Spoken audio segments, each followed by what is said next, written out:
Hola, buenas tardes.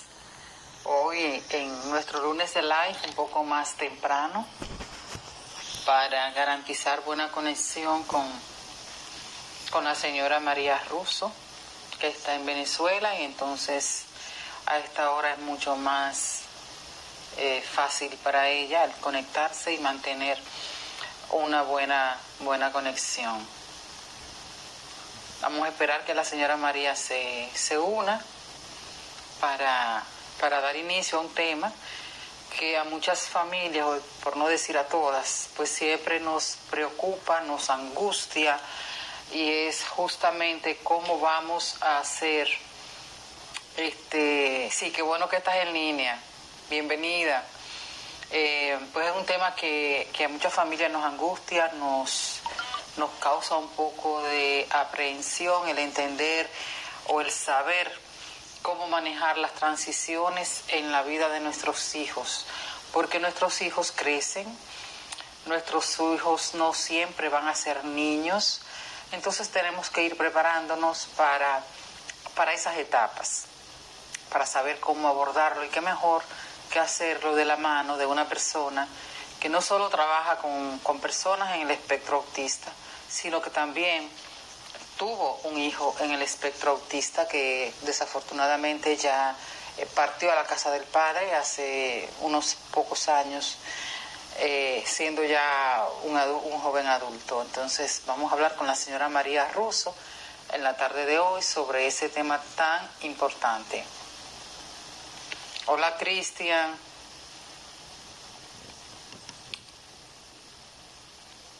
Bienvenidos por acá. Hola. Solo espero a la señora María Russo para que podamos dar inicio al live. Vamos a ver.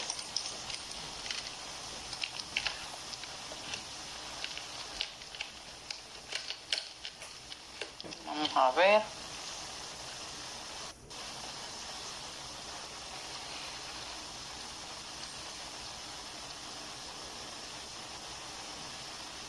Ok, perfecto. Sí, Karen, de verdad que hay mucho respeto para ella.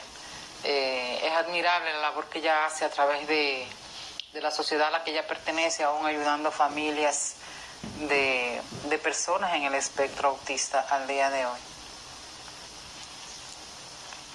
Denme un segundito, déjenme contactar a María para ver. Déjame ver.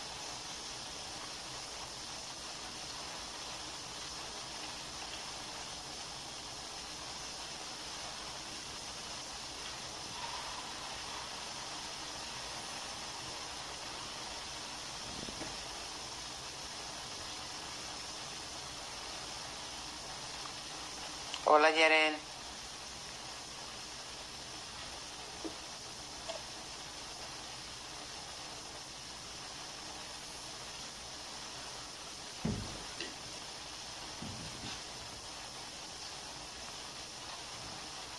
Ok. Hola.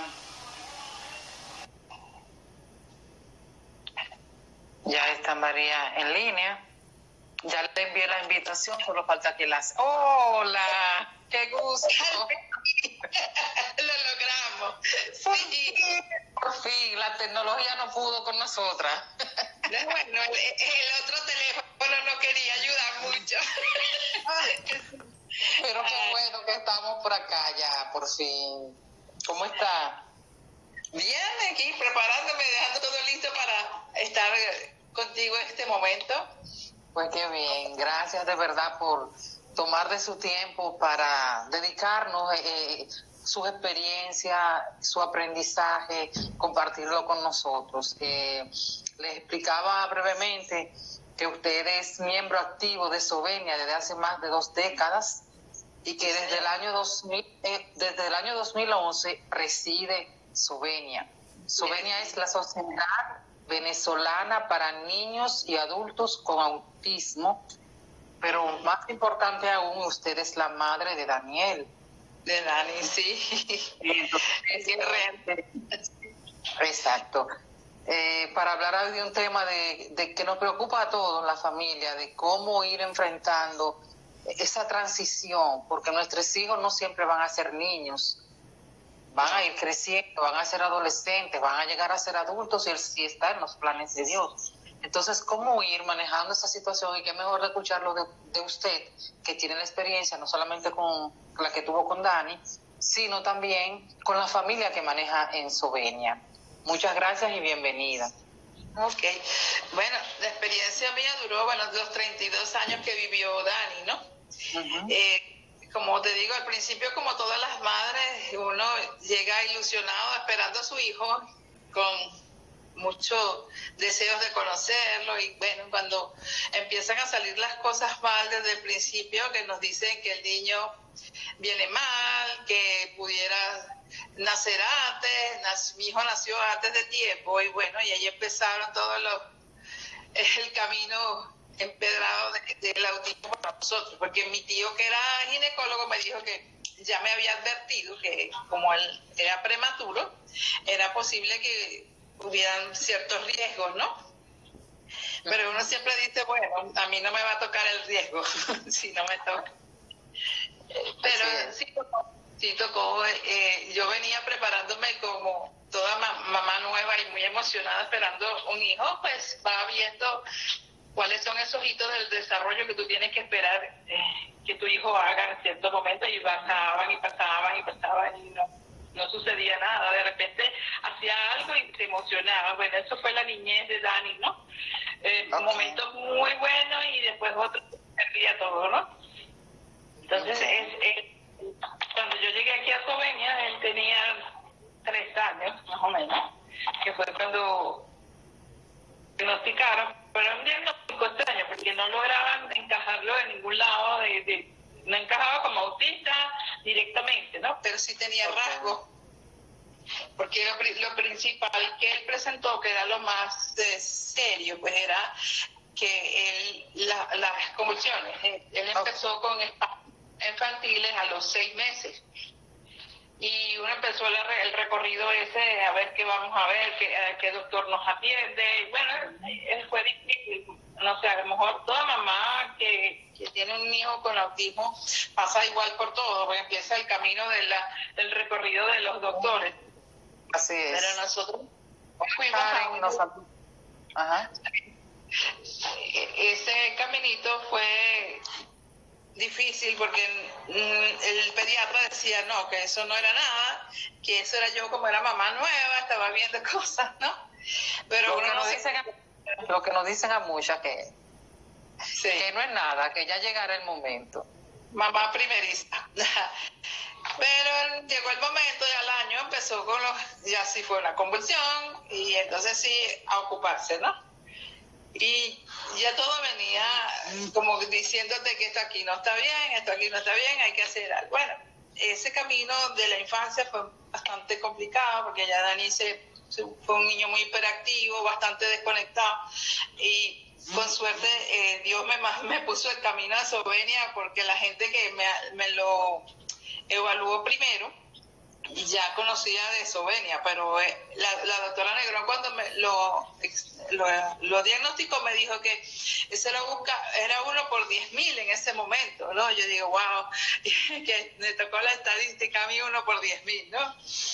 Y una pregunta, bueno, ¿en Sovenia en aquella época hacían intervención nutricional o solamente terapia? No, yo llegué en el 86, 87, y lo único que había era tratamiento psicoeducativo, ¿no? A nivel de tratamiento, donde asistían los muchachos, que eran bien poquitos en ese momento. Creo que habían como 15 niños en toda Sovenia, más unos adolescentes que iban al centro de respiro, que eso era lo que había allí, ¿no? Y era como una pequeña familia, todos nos conocíamos, y yo pasé. El tratamiento biomédico empezó en el año 98, que fue la doctora fue a la primera conferencia de Dan, que se llamaba así antes. Después fue el Autism Research Institute, que es el Instituto de Investigación del Autismo, y después cambiaron el nombre porque Dan no se pudo usar. Y luego desde ese momento empezamos con el uso de intervención nutricional, la vitaminoterapia, todo lo que había en ese momento. Incluso trajimos a Venezuela algunos de esos conferencistas apoyados con nuestra querida Leticia Domínguez. Ellos nos apoyaron bastante, hicimos nuestro primer congreso de tratamiento biomédico en el 2002 y vinieron allí el doctor Shaw, doctor Walsh, doctor McGinney, Karin Cerusi, todos esos que hablaban, muchos de esos que hablaban en esas conferencias los trajimos y empezó a crearse interés por esto. A la doctora pues la consideraba un poco loca, ¿no? Porque, a la doctora Negrón, ¿verdad? Claro, porque esto, ¿cómo se le ocurre? Todavía hay quienes no aceptan esto.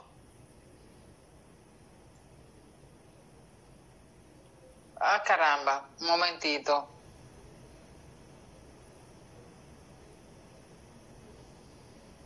Que salió de la conexión. ¿Está bien? ¿Estamos otra vez? Sí. Ahora sí. La saludan desde Perú. Rocío del Pilar Saavedra le manda saludos. Mira, Rocío, sí, la conozco. Sí, aquí bueno. De República Dominicana, Karenina dice que la admira y que muchísimas gracias por compartir su experiencia con nosotros. Ah, bueno.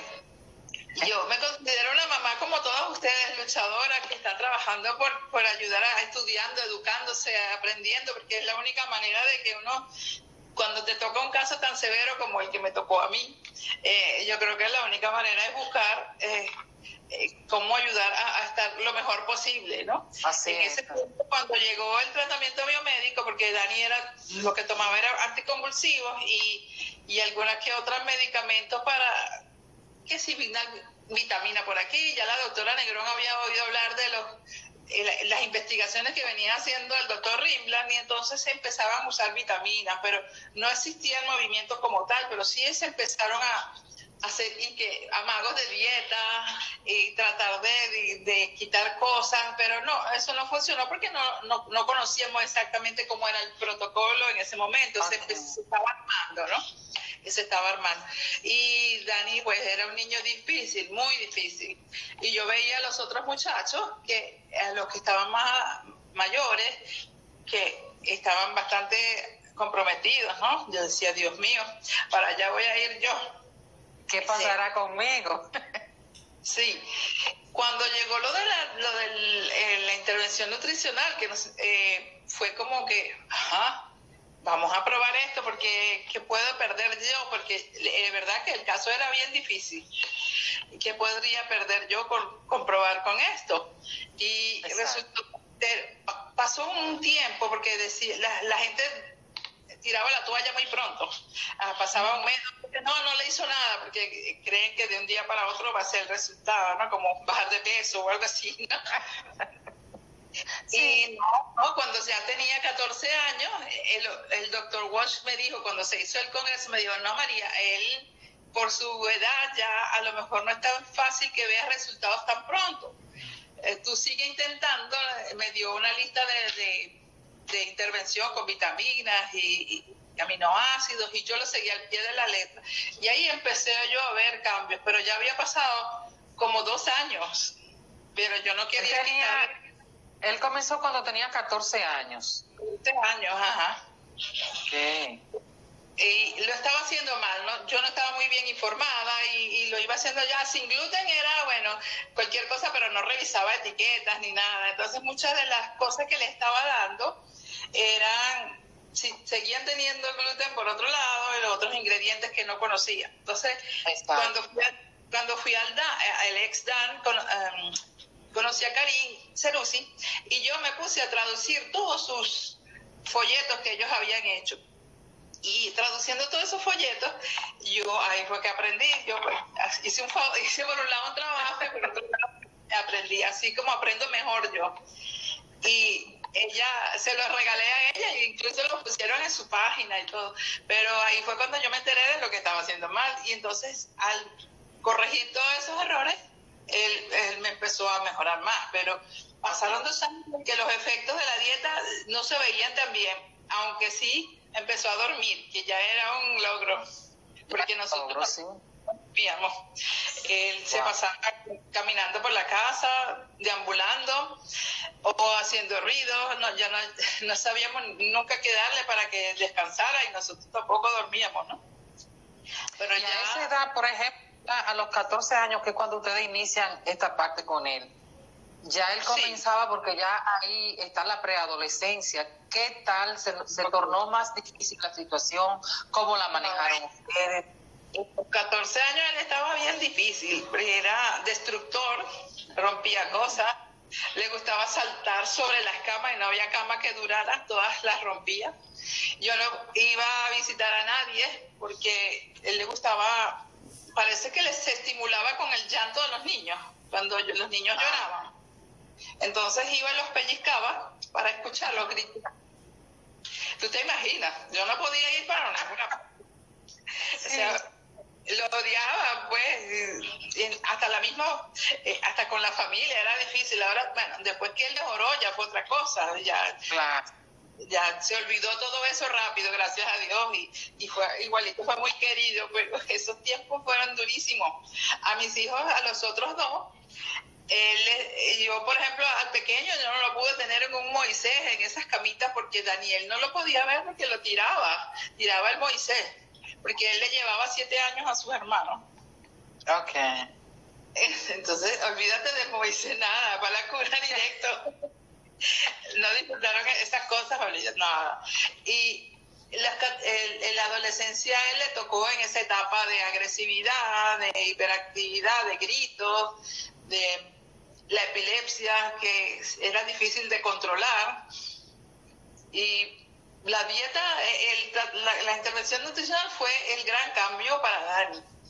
O sea, no se curó, pero fue mucho más fácil vivir con él. Y la parte, por ejemplo, de la sexualidad y eso, como yo estaba en Sovenia y rodeada del personal de Sovenia, era muy competente. Había dos terapeutas que lo cuidaban o lo atendían, lo enseñaron a manejar esa parte de la sexualidad, de la masturbación, de que tenías que ir a un sitio privado, que no lo puedes hacer delante de todo, y de tanto se acostumbró a que era en ese lugar y con una almohada grandota que él tenía. Okay. Y en la casa, por ejemplo, ¿cómo ustedes apoyaban esas orientaciones que le daban los psicólogos en Sovenia? O sea, esas prácticas para él manejar su parte sexual, ¿cómo lo hacían ustedes en casa? Haciendo tal cual como ellos nos indicaban. Cuando veas tú que alguna señal, claro, uno ya conoce cómo eran los pasos previos al interés y eso, uno ya le conversaba, porque él sí tenía, eso fue otra cosa que mejoró mucho después de la dieta, la parte comprensiva. El lenguaje comprensivo se amplió. Él parecía que tú le dabas una orden, le decía algo y era inmediato que lo captaba. Antes no, antes tú le hablabas y parecía que no llegaba no percibía, pues yo creo que era el problema de percepción, que tardaba en procesarse. Y no le llegaba, pero después sí, esos tiempos se hicieron más cortos. Y igual seguir todas las instrucciones que nos daban los terapeutas, pues ya se fue haciendo natural y ya nosotros no tuvimos casi que intervenir mucho. Sus hermanos eran varones, entonces también era como más fácil. Ellos se encargaron más de él, de verdad me apoyaron muchísimo, y ellos ellos fueron una gran compañía y un gran apoyo. A pesar, él les tocó duro, pero luego han sido mis grandes aliados con Dani. Siempre estuvieron ahí con él, guiándolos. Entonces, cuando nos faltaba la guía del terapeuta, pues estaban mis hijos que lo organizaban. Claro, cada uno le toca de una manera diferente, pero sí es importante, como en cosas generales, es que si buscar el terapeuta ocupacional o el psicólogo que le guíe en esa etapa, para que el muchacho, como una cosa natural, pero lo haga de lo más cómodo, socialmente aceptable. Esa es la palabra. Y Bueno, después pareció que esas necesidades a él no fueron tan altas.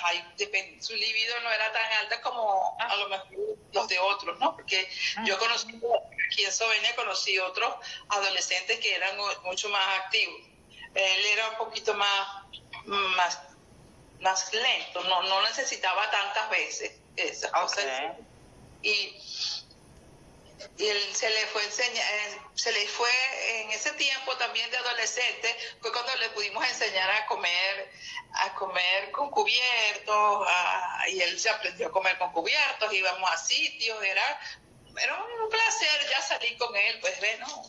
Servía para consentir a la gente lo veía y preguntaba, no le explicaba, y era como una manera de ir haciendo conciencia sobre el autismo existe, hay personas que tienen esto y bueno, pueden funcionar como otros. Y sí, él era un niño muy encantador, se volvió muy encantador, él iba a todos lados, todo el mundo, es un angelito, no sé, pero eso fue todo ese trabajo, ¿no? Todo ese...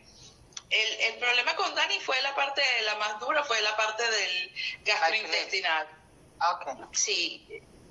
Y como él no hablaba, muy difícil saber qué sentía y qué cosas, y las cosas nos sorprendieron, ¿no?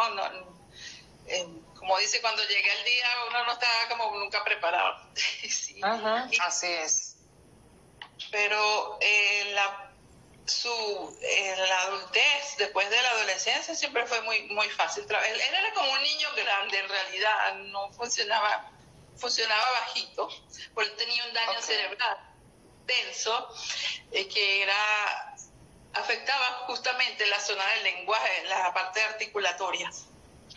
Y el neurólogo me dijo que era muy difícil que él llegara a tener lenguaje oral, porque esa zona estaba afectada. Sin embargo, él hizo intentos de pequeño de decir cosas y las llegó a decir mal dichas, pero las decía. Pero luego lo perdió, eso se perdió. ¿Sería por la epilepsia, por los ataques epilépticos? Mucho daño, sí, eso fue lo que más causó deterioro. Porque en los últimos años era algo que no se controlaba ya con las medicinas. Estuvo tomando eso desde los 2 años. Yo creo que eso es un tema que espero que los neurólogos y todos los que están haciendo investigaciones ahora logren que haya, si hay medicamentos que tomar, no sé, que encuentren otra forma de tratar la epilepsia, porque eso a la larga es perjudicial.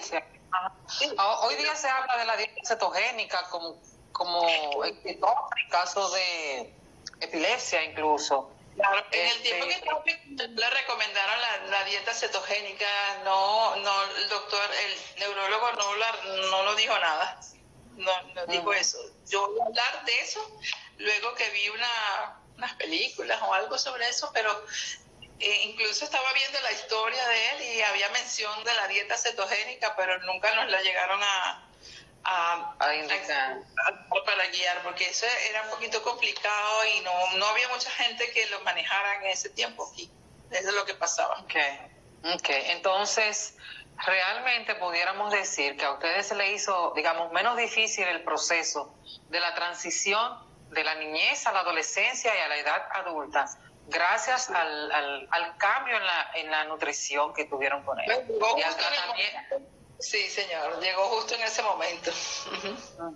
Bueno, yo hoy día, el caso, aunque el caso de Luis no es severo, hoy día, el diagnóstico de él fue moderado, él tuvo moderado severo. Ya hoy día es leve, pero hoy día la gente lo ve y dice, ay, pero que todo lo que tú dices no parece cosa de Luis. Digo, bueno, ahora, pero si lo hubieran conocido unos años atrás, era bien difícil la situación, muy, muy difícil. Hoy día ya no, o sea... Que llegaron con un diagnóstico de autismo moderado, que se llamaba moderado en ese momento. Exacto. Y han cambiado, evolucionado tanto que ahora no pareciera, o sea, quien lo ve, realmente no se sabe que él está en el espectro, o porque solo parecen unos niños particulares, lo que llaman como los del Big Bang Theory, ¿no? Que son nerds, sí. Así es, así es. Pero en el caso, por ejemplo, de el manejo, que es el tema que nos llama hoy, de la parte de la educación sexual en nuestros niños o en nuestros jóvenes, cuando usted hablaba de que lo colaboraban en la casa con la almohada y que no sé cuánto, o sea, que tuvo la ayuda, el apoyo de los hermanos, significa entonces que la familia tiene que entender este proceso como algo natural y no alarmarse. Totalmente.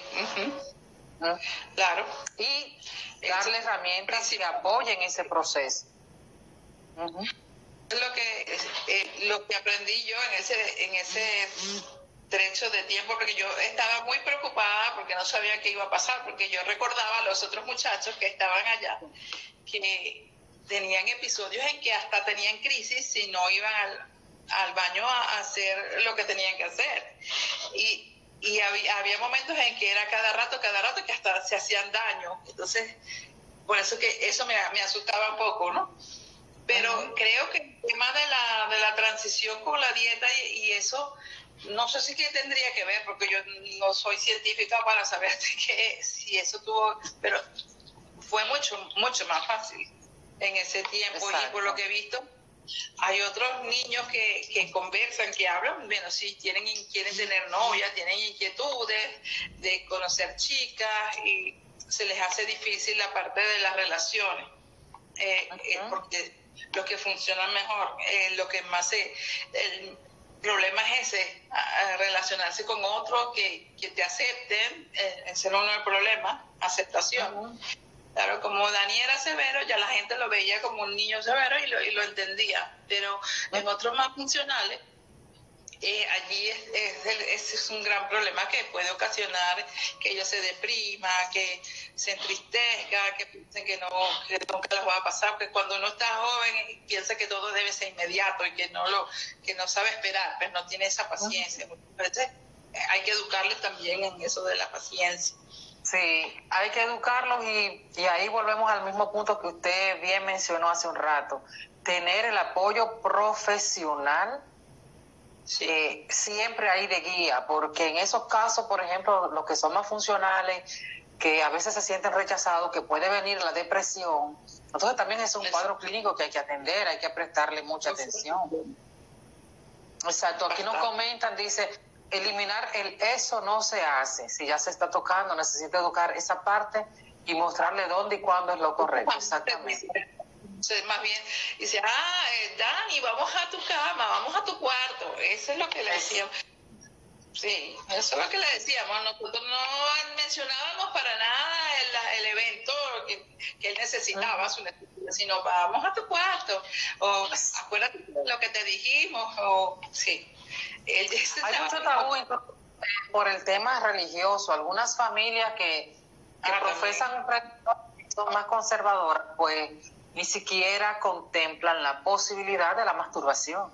Lo ven como algo inmundo, como algo inadecuado, como un proceso y una necesidad fisiológica. Entonces, ahí el cuadro puede ser un poco más difícil para manejar con la persona que tiene la condición. Exacto, porque yo, en mi caso, en el caso de mi hijo, él lo tenía, no idea que propio o impropio, o sea, esa parte cultural de esa no lo sabía. O sea, solamente hay que darle la dirección, la instrucción y más o menos guiarlo, y eso así funcionó. Hay algo también que yo creo, es que las familias, de alguna manera, yo no diría que adelantarnos a la edad, pero sí ir preparando y sentando las bases. Por ejemplo, a veces tendemos a tratar a nuestros niños como que siempre van a ser niños, a infantilizarlos. Entonces, incluso hasta hablarle como si fueran bebés. Entonces, eso también va haciendo que nosotros no vayamos despertando y abriendo los ojos hacia la realidad de que ellos van creciendo. Eso en primer lugar. Hay que ir preparándose. Exacto. Y también en ese proceso de preparación hay ciertos, digamos, por llamarle de alguna manera normas o rutinas o reglas de la casa. Por ejemplo, en el caso de Luis, él ya, por ejemplo, algunas personas dejan que sus hijos pasen por la casa en ropa interior y que se exhiban en ropa interior. Por ejemplo, ya a los 8 años, 10 años, o sea, ya cuando Luis era pequeño y lo hacía, pero ya después de cierta edad que él quería andar en la casa, digo, no, si tú quieres estar así, vaya a tu habitación. O sea, exacto, como ir inculcándole desde pequeño el concepto de pudor, de privacidad.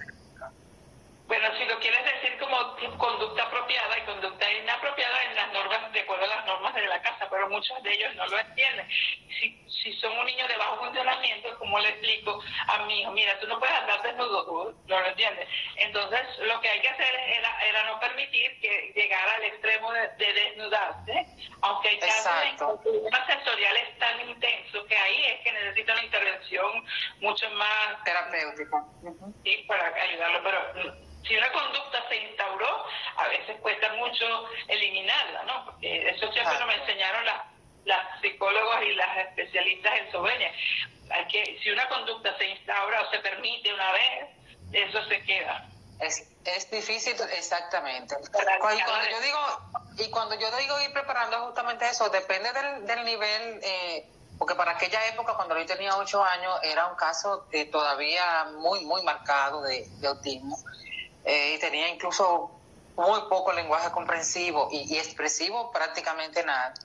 Nosotros nos apoyábamos aparte de los visuales, siempre le hablábamos, aunque le presentáramos los visuales, y era precisamente para eso, o sea, que en la medida en que el niño, o sea, dependiendo de su nivel de comprensión y todo eso, hay recursos para utilizar en casa para enseñarle conductas.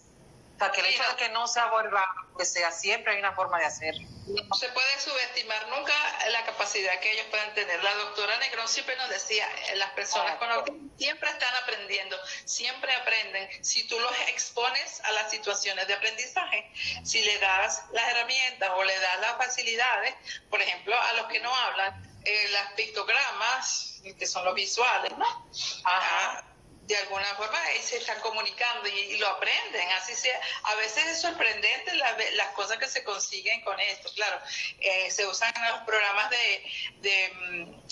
como el ABA, por ejemplo, o el programa Teach. Nosotros usamos a los pictogramas del programa Teach aquí, que eso también fue hizo un gran cambio antes de que viniera la intervención nutricional. Lo primero que nosotros pusimos el programa Teach, y eso dio bastante resultado porque se le dio estructura a todos los niños que estaban allá y se vieron bastantes mejorías. Pero lo mejor es después con los que siguieron, porque yo creo que de los 20 que empezamos en eso, solamente Dani fue el que quedó haciendo la dieta, los demás no lo siguieron.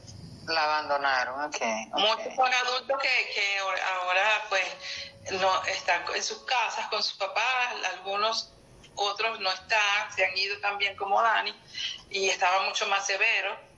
Y otros, bueno, como son mamás que son un poco más mayores que yo, están en un sitio donde es como una residencia, que es una sola que hay aquí en Caracas, que yo conozco, donde los atienden con mucha humanidad, que muchos de ellos eran de los que trabajaban en Sovenia, de los que ayudaron.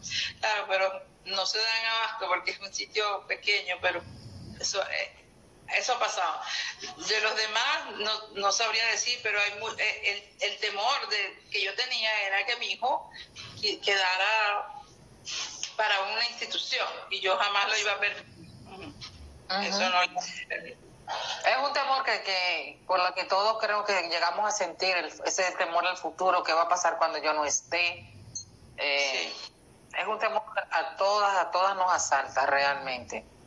Sí, Por eso hay que prepararlos lo más que se pueda y si son de bajo funcionamiento, tratarlos de hacerlo lo más independiente posible, como dice, y exponerlos al aprendizaje, no ponerle un techo ni obstáculos. Si vamos a probar este camino, a ver si le gusta pintar, si le gusta. ¿Cuántos niños nos hemos estado viendo ahora que les gusta la música?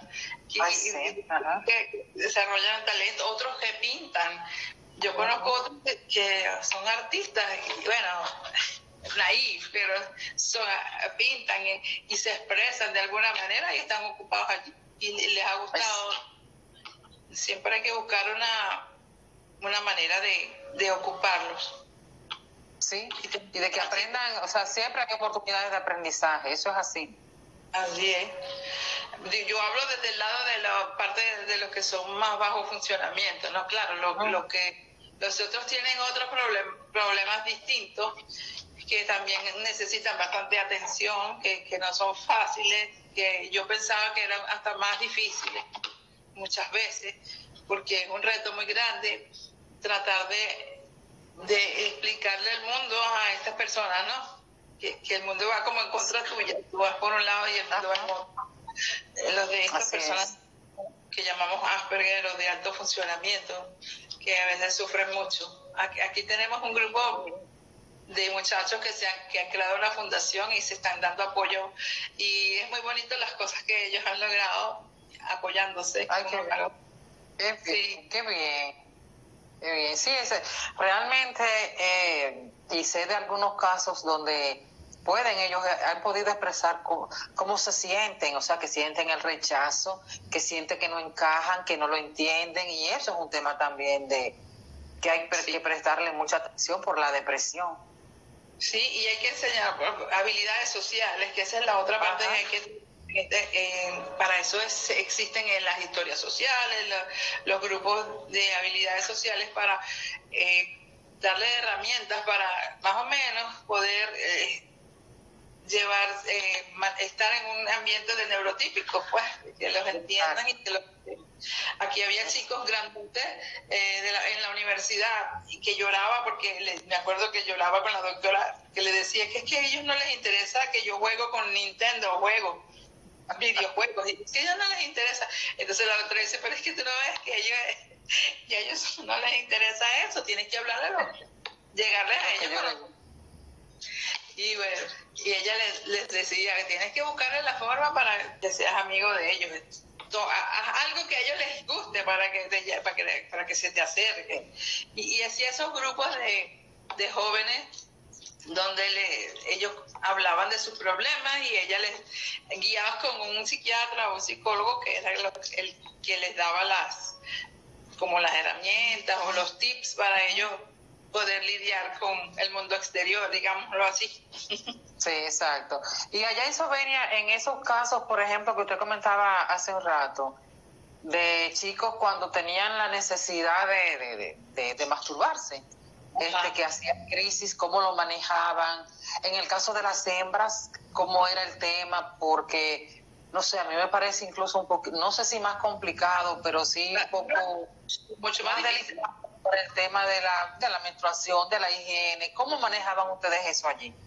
Bueno, igual aquí siempre hemos tenido, estaba el terapeuta y estaba un asistente, y casi siempre era una chica, pero ellos todos estaban preparados les iban enseñando a través preparando por rutinas, y les iban enseñando cómo, y preparando a las mamás de cómo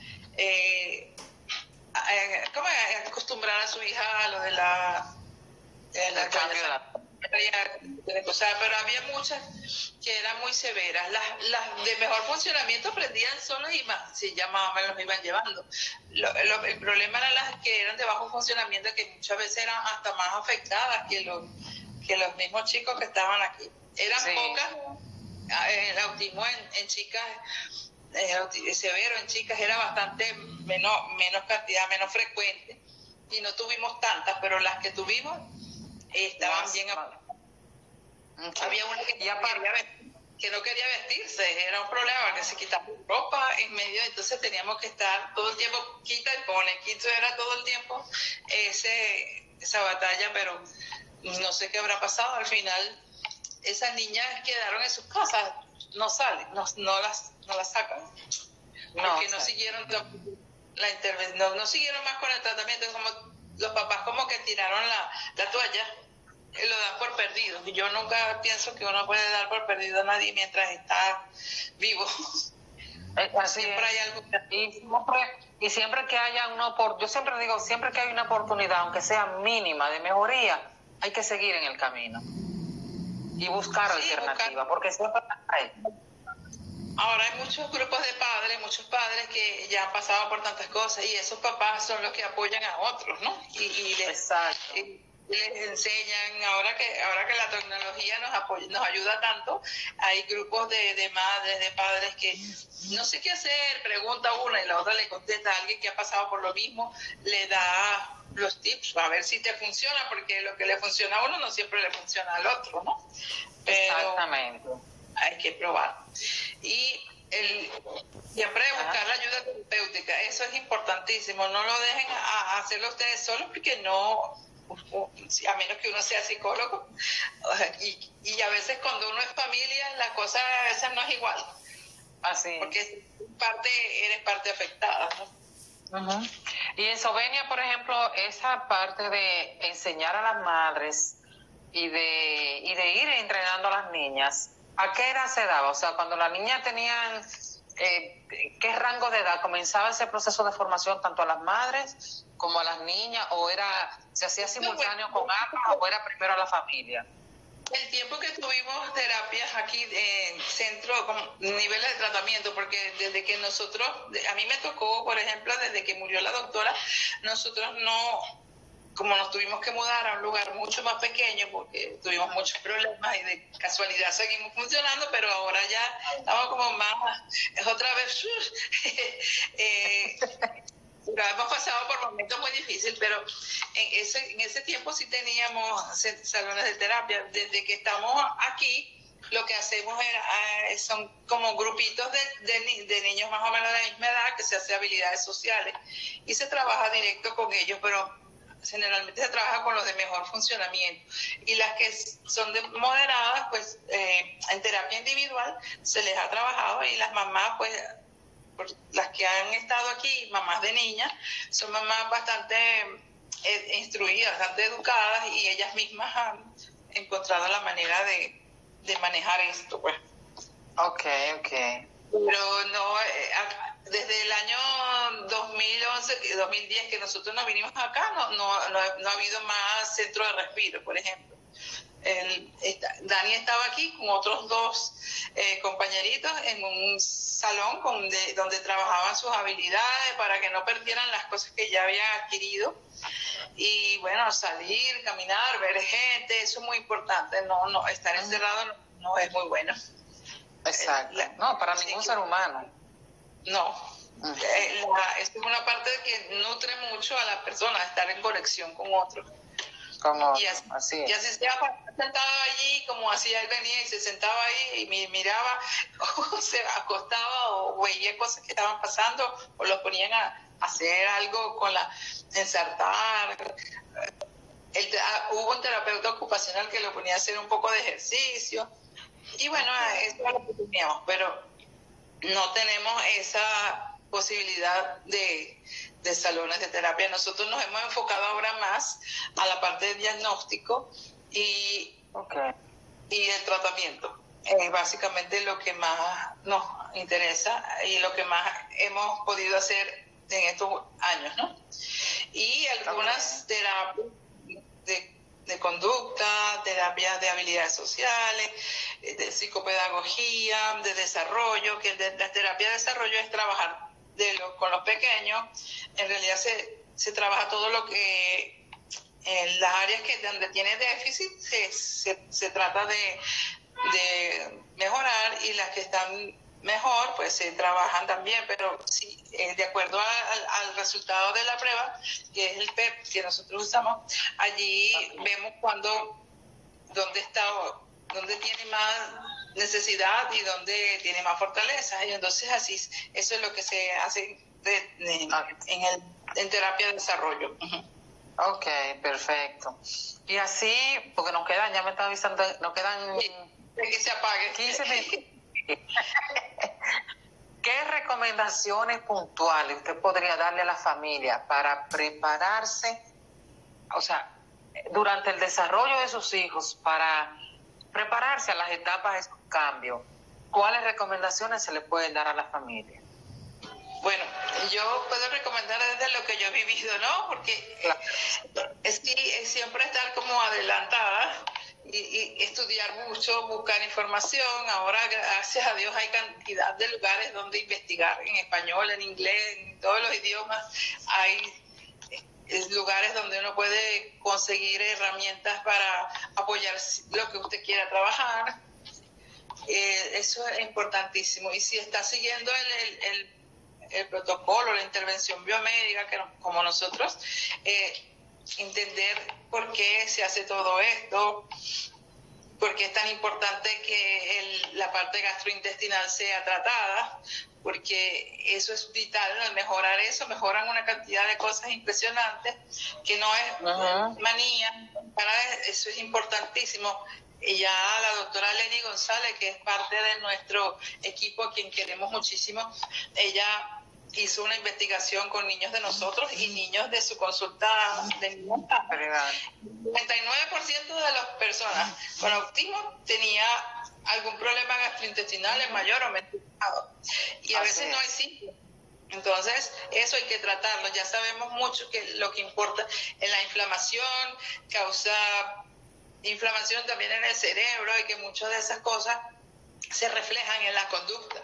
Las conductas son manifestaciones de cosas que no están yendo bien en la parte orgánica. Entonces, eso es nuestra visión. Y eso no se debe desatender. Es muy importante hacer los exámenes, estar guiado por un médico que conozca del protocolo biomédico. Cada vez hay más, afortunadamente. Y hay muchos que se están dedicando a través de estas herramientas como Instagram a dar hablar de su experiencia, o a dar información y educación, que eso es lo que yo creo que es lo que más importante es informarse, estar bien informado, saber qué esperar y estar como anticipar en las etapas, para que no agarre uno de sorpresa. Sí, y yo agregaría siempre no subestimar nunca la capacidad de aprendizaje de nuestros niños, no subestimar su capacidad de aprendizaje. Por más que le parezca que no entiende o que está desconectado, porque una cosa es la apariencia y otra cosa es lo que ellos están percibiendo. Así es. La doctora Negrón decía, ese niño puede estar leyendo y usted no sabe, porque ellos tienen una forma de aprender totalmente diferente y cada uno a su manera. Y entonces siempre van a estar aprendiendo, siempre. Y eso fue lo que yo capté con mi Dani, y estoy segura de que él hubiera seguido aprendiendo y aprendiendo cosas. Era muy lento, porque claro, él tenía sus problemas del daño cerebral, pero fue aprendiendo. El otro problema cuando es daño cerebral es el deterioro, porque el mismo daño intestinal, la inflamación, va cobrándolo y los niños pueden terminar en más deteriorados también, como pasa. Sí, va haciendo el cuadro crónico, sí. Muchachos que funcionaban bien, que han ido perdiendo habilidades porque precisamente no han sido tratados por allí. La parte de psicoterapia es muy buena, eso no se pueden descuidar, tienen que ir las dos cosas de la mano. Por un lado la intervención nutricional y por otro lado todas las terapias que puedan necesitar de desarrollo, de conducta, de habilidades sociales, de todo lo que le haga falta, pero todo así aliado, pues. Como un tratamiento integral, realmente. Sí, así es. Así como es la experiencia que nosotros hemos tenido con todos los niños que han salido adelante, aquí que tenemos unos cuantos, que ya ellos hablarán, porque yo no puedo hablar por su mamá, porque ellos deciden, pero sí tenemos unos cuantos historias de éxito, de niños que han mejorado mucho. De hecho, para mí Sovenia es un referente. El trabajo que ustedes hacen en Venezuela, por ejemplo, aquí no se hace un trabajo como el que ustedes hacen, que integra todo en un centro de atención y que den terapia y que también involucren la parte biomédica. Yo no sé si pecaré de ignorante, pero no sé, creo que en el mundo no hay uno como ustedes, que integre las dos cosas. Sí, hay algunos que yo conozco en Estados Unidos, por ejemplo, ahí está el Johnson Center, pero la parte biomédica, creo que en México tienen a Domus, que trabaja donde está la ingeniera Ceci Fernández, que ella... Pero yo no lo veo yo tanto en la línea biomédica, o sea, no, Domus como centro no fomenta la parte biomédica. No, bueno, claro, sí, es que yo creo que nosotros nos tocó aprender por el camino y nos hizo hacer así. Eso venía, creo que fue de las primeras instituciones que se fundaron en Latinoamérica y fue evolucionando. Tuvimos el gran problema de haber perdido a la doctora Negrón en ese trayecto, pero estamos con mucho entusiasmo de hacer cambios y estamos mirando hacia el futuro después de estos 40 años que celebramos. Estamos pensando ya que vamos a seguir hacia adelante con la ciencia. Nosotros vamos a la mano de la ciencia para apoyar a todas las personas que quieran recibir atención con nosotros, pues. Y con muchos planes y sueños que estoy segura que van a salir adelante. Ojalá puedan tener filiales fuera de Venezuela. Sí, eso es otra de las cosas que mucha gente quiere, sí. Pero tenemos que fortalecernos bien aquí nosotros primero, antes de hacer eso. Sí.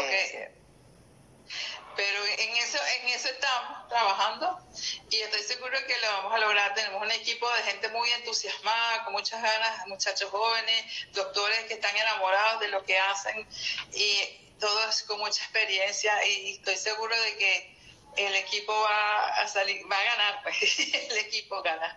Tenemos paso a paso y a lo que estamos buscando. Estamos moviéndonos y haciendo lo que hay que hacer, y toda la parte formal, y eso se está trabajando mucho. Okay. Y bueno, estoy aquí en nombre de mi Dani, que mucha gente decía, ¿por qué no me retiré? Pensaban que yo iba a irme después que él se fue. Yo, bueno, ahora con más razón tengo que hacerlo, porque es por él, y bueno, ya dejarle esto a otra persona. Pero de verdad que es digno de admiración, porque cualquier otra persona en su lugar, pues sencillamente habría mirado a un lado y toma otro rumbo en la vida. O sea, y usted se ha decidido quedarse, dar de sí.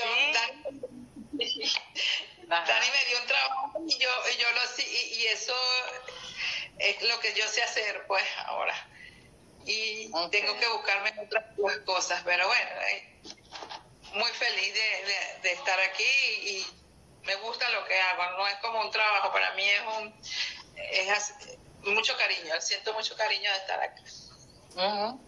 Bueno, pues de verdad muchísimas gracias por su tiempo, por compartir con nosotros de esta experiencia de vida y de lo que ha vivido también en Sovenia. Gracias a ti. Y mira, yo sé que ya en República Dominicana también están en un movimiento bien interesante de gente que está trabajando y haciendo cosas muy buenas. Sí. Tengo amigas allá. Y bueno, ya fueron las del Inca, estuvieron allá con ustedes. En el año 2014, en octubre de 2014, yo lideré la organización de la primera jornada internacional de biomédicos, que contó con el apoyo del Inca. Bueno, en aquella oportunidad vino el doctor Jorge Domínguez. Y para la que se hizo ahora en febrero, yo también formé parte del comité organizador. Di mi testimonio en esta última de febrero. Sí, estamos encaminando pasos para que la familia y la clase médica también tenga la información y pueda, cada día más niños, más personas en el espectro, pues puedan beneficiarse de este tipo de intervenciones. Bueno, esperando.